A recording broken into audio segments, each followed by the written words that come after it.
और इनका विषय पर्व और पर्व के प्रकार। सब्जेक्ट लिखा रहेगा ना उनका।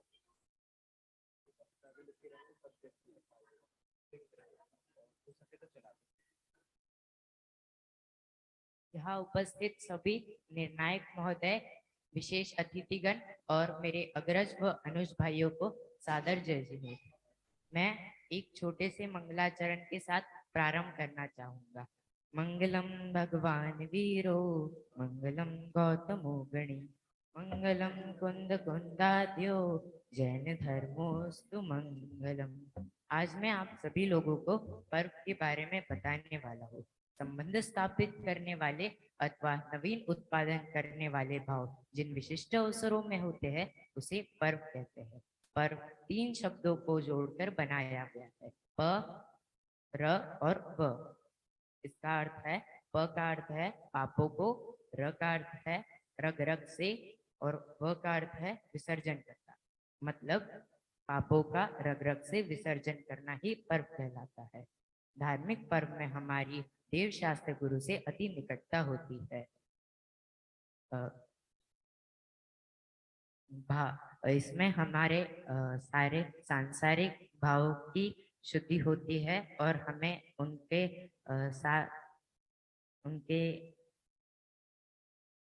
इससे हमारे सारे सांसारिक भाव नष्ट होते हैं और उनके सानिध्य में हम तत्व चर्चा आदि करते हैं। इससे हमें सम्यक दर्शन, ज्ञान, चारित्र ऐसे सम्यक रत्नत्रय की प्राप्ति होती है। अतः ऐसे अवसर पर्व कहलाते हैं। पर्व मुख्यतः तो 2 प्रकार के होते हैं, धार्मिक पर्व और लौकिक पर्व। धार्मिक पर्व के भी 2 प्रकार किए जाते हैं, तात्कालिक पर्व और त्रैकालिक पर्व। जो धार्मिक अवसर अभी नए प्रारंभ हुए हैं उन्हें तात्कालिक पर्व कहते हैं और जो धार्मिक अवसर सदा से ही विद्यमान है उन्हें त्रैकालिक पर्व कहते हैं। जैसे कि 10 लक्षण महापर्व, अष्टानिका महापर्व, अष्टमी, चतुर्दशी आदि। तात्कालिक पर्व के भी 2 प्रकार किए गए हैं, घटनात्मक पर्व और वैयक्तिक पर्व। इसी कारण से कोई घटना घटित होती है, उसके स्मरण में जो पर्व प्रारंभ होते हैं उसे घटनात्मक पर्व कहते हैं। जैसे कि श्रुत पंचमी, अक्षय तृतीया, रक्षाबंधन आदि। और जो पर्व किसी व्यक्ति के संबंध में हो उसे व्यक्तिक पर्व कहते हैं। जैसे कि महावीर जन्मोत्सव, वृषभ जन्मोत्सव, महावीर निर्वाण महोत्सव, दीपावली इत्यादि। जो पर्व सिर्फ लोक में ही प्रचलित है, जिनका धर्म और उसके तत्व चिंतन में कोई संबंध नहीं है, वैसे पर्व को लौकिक पर्व कहते हैं। जैसे कि स्वतंत्रता दिवस, गणतंत्र दिवस आदि।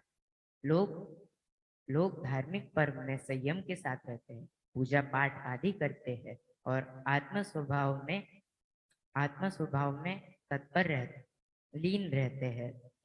इससे लोग वितराग भाव में वृद्धि करने का भी प्रयास करते हैं। इस और लौकिक विषय वासनाओं से दूर रहते हैं। खाना पीना और मनोरंजन आदि क्रियाओं से भी यथाशक्ति दूर रहते हैं। सभी लोग आध्यात्मिक और धार्मिक जीवन जीने का प्रयास करते हैं। मुख्यतः तो पर्व का प्रयोजन यही है कि लोगों को सभी प्रकार की आकुलताओं से मुक्त कर पूर्ण सुखी निराकुल जीवन जीना ही है। परिणामों की निशुद्धता तथा आत्म साधना की दृष्टि से अष्टमी चतुर्दशी को अनादि अनंत पर्व माना गया है। इसीलिए वह त्रैकालिक पर्व भी है।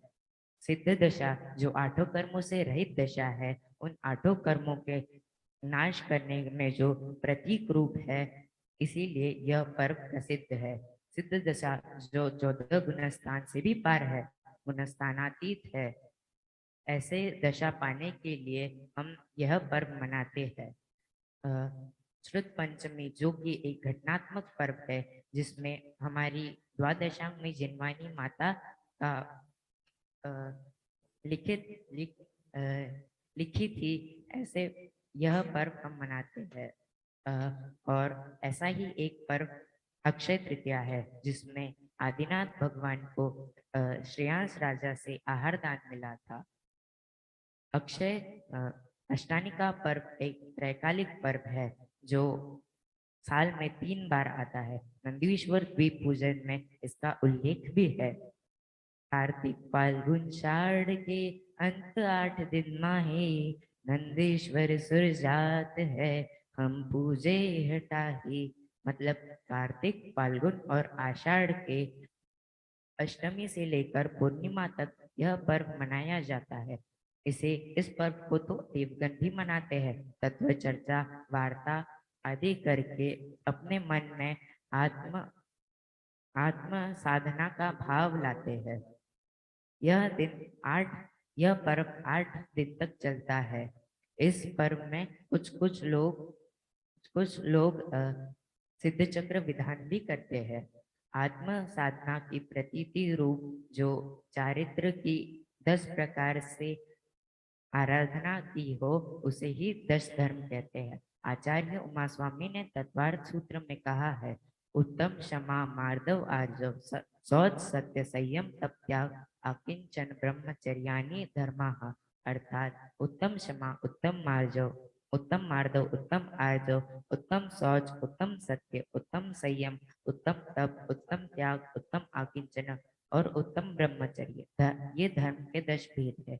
यह भी पर्व साल में 3 बार आता है, भाद, माघ और चैत्र में।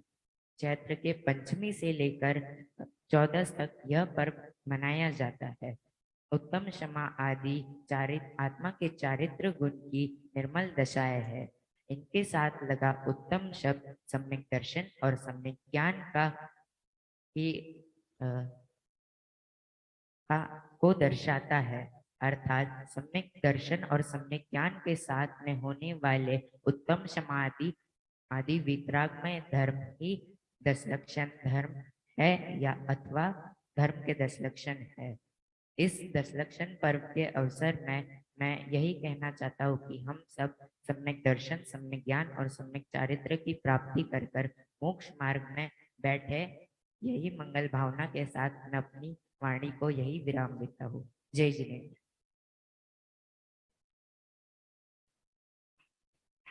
अभी हमने बहुत ही सुंदर गोष्ठी स्वयं जैन के द्वारा सुनी, जिसका विषय था पर्व और पर्व के प्रकार।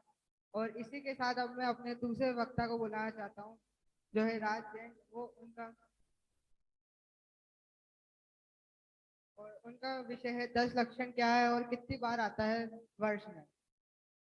वो आए और अपने गोष्ठी प्रदान।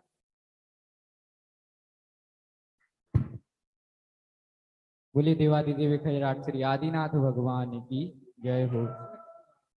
और यहाँ पर बैठे निर्णायक महोदय और मेरे अग्रज एवं अनुज भाइयों को मेरा सादर जय जिनेन्द्र। आज की मेरी गोष्ठी का विषय है